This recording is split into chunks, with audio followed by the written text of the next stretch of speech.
Ever wondered why you can't remember what you had for dinner last Saturday, but you can remember song lyrics from 20 years ago? Hi, I'm Alice Theadom, Professor of Brain Health at AUT, and I'm here to answer your questions about what goes on inside our heads. This is Brain Matters.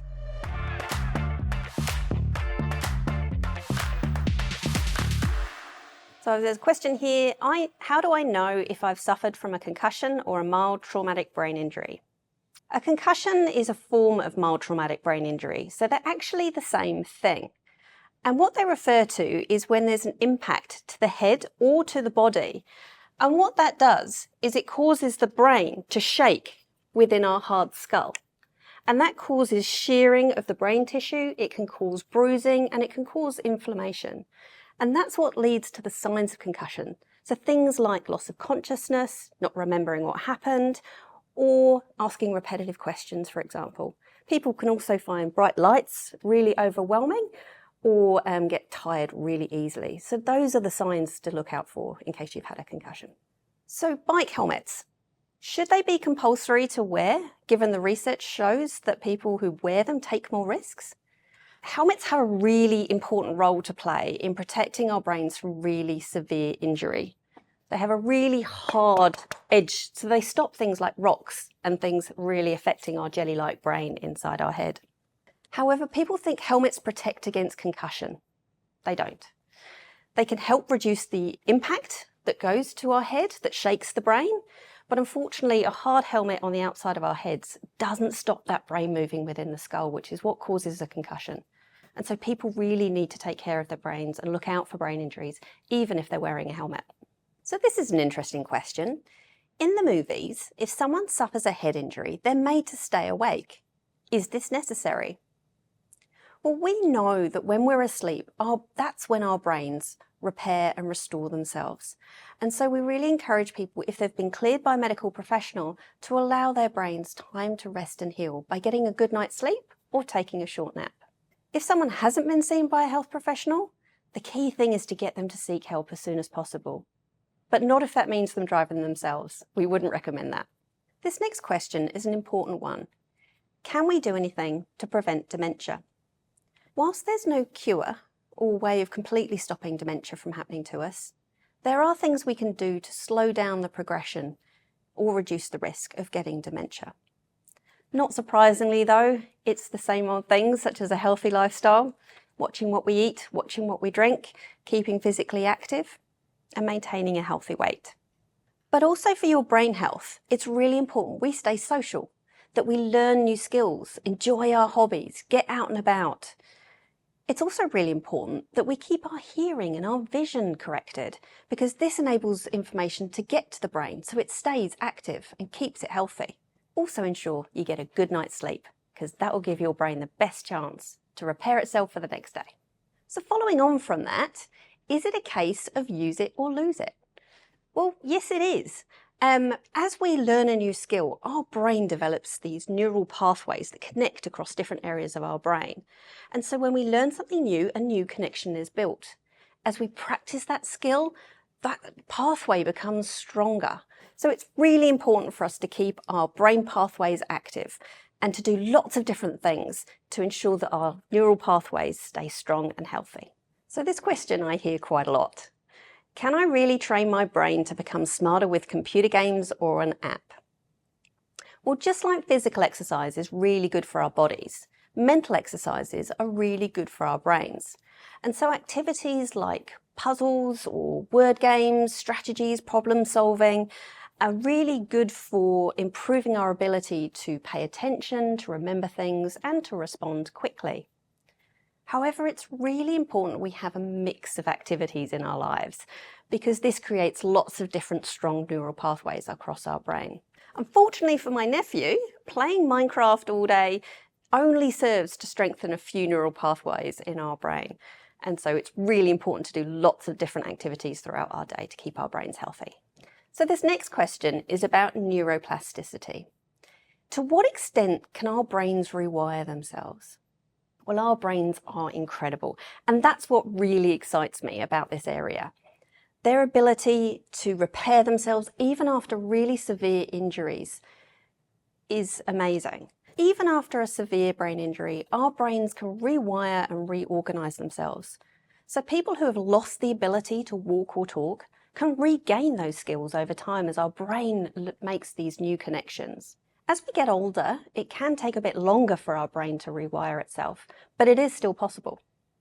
So this next question is, I'm becoming more forgetful, and sometimes I forget words that I know and I use often. Why is this? This can be for many reasons. It can be due to a bad night's sleep. It can be due to feeling nervous or anxious.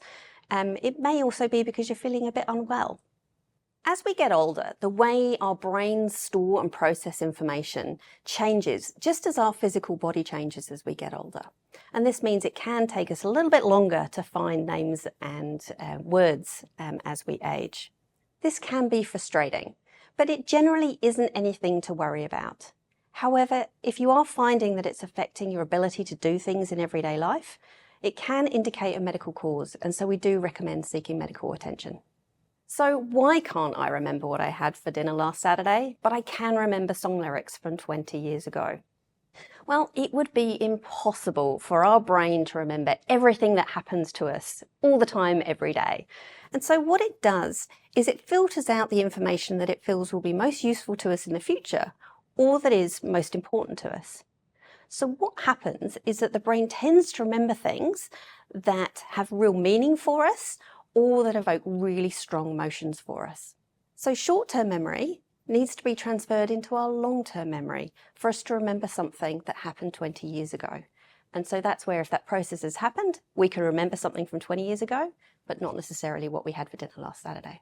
So the next question then, why does alcohol affect my brain so much? Well, drinking alcohol can change the neurochemistry of the brain. It affects how our brain cells function and how they communicate with each other. So this can create things like slurred speech, struggling to remember things, reduced self-control, and poor judgment. Excessive drinking over time can actually cause brain cells to die and for brain tissue to shrink. So this can make it much harder for the brain to function in everyday life. Okay, so the next question, does the size of the brain matter? Well, as an academic, I never thought I'd ever be asked, does size matter? However, in terms of the brain, the answer is not really. If you look at the brains and abilities of different animals, it doesn't seem to be the size of the brain, the number of neurons, or how big the brain is relative to the size of the animal. For example, if you look at a bee, it's got a very, very small brain, but actually they're very intelligent. They can learn new skills, find their way around, solve mazes and learn new things. So studies have shown that human brains actually vary quite a lot in size. But there doesn't seem to be a strong link between the size of a human brain and a person's intelligence. Indeed, people have different skills and abilities. Some people are really good with numbers, other people are really good with words, for example. And it's this diversity in skills and abilities that really help us to thrive as a community. So next up, as a parent, how can I help protect my sport-loving kid's brain? Well, I believe sport has so many benefits, and it's really important that we encourage everyone to take part. However, we do need to watch out for each other in terms of whether there's going to be an impact to the head or body that can impact their brain. So, for example, people are more at risk of having another concussion after they've already had a concussion because it can affect your things like spatial awareness and your balance. Additionally, there's evidence that it can take the brain longer to heal than we actually notice our symptoms for. So it's really important that we follow the return to play guidelines that have been released, as this gives really good advice to make sure the brain has had enough time to recover, even if we don't feel it's having much of an impact on us. This gives the brain the best chance to recover fully before we return to sport, and then we can come back better and stronger.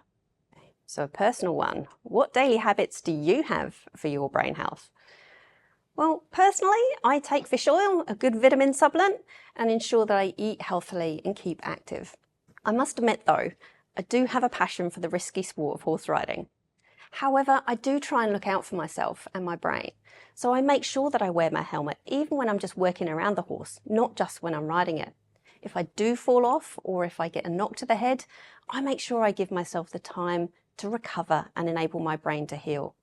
For me, it's about doing what we love, but just making sure we look after ourselves and do the right thing if we do get an injury. So this next question is, does learning a new language help with brain function and neuroplasticity? Oui, yeah, si. Learning any new skill will help our brain remain active and to regenerate and build these new neural pathways. And so yes, learning a new language is really good for your brain. So this next one is about what excites you most about brain science? What changes have you seen that gives you hope for the future? Well, it's been amazing how far we've come in just the 15 years that I've been involved in this field. There's been developments in neuroimaging that means we're finally able to see what's happening in our brain. So one of the difficult things with this injury is it's invisible. You can't see if someone has had a concussion just by looking at them. But these changes in neuroimaging mean we can finally make the invisible visible and see what's happening in our brain. And this really excites me. So I hope you found the answers to these questions helpful. I'm off to go and ride my horse. Thanks very much. Appreciate you watching.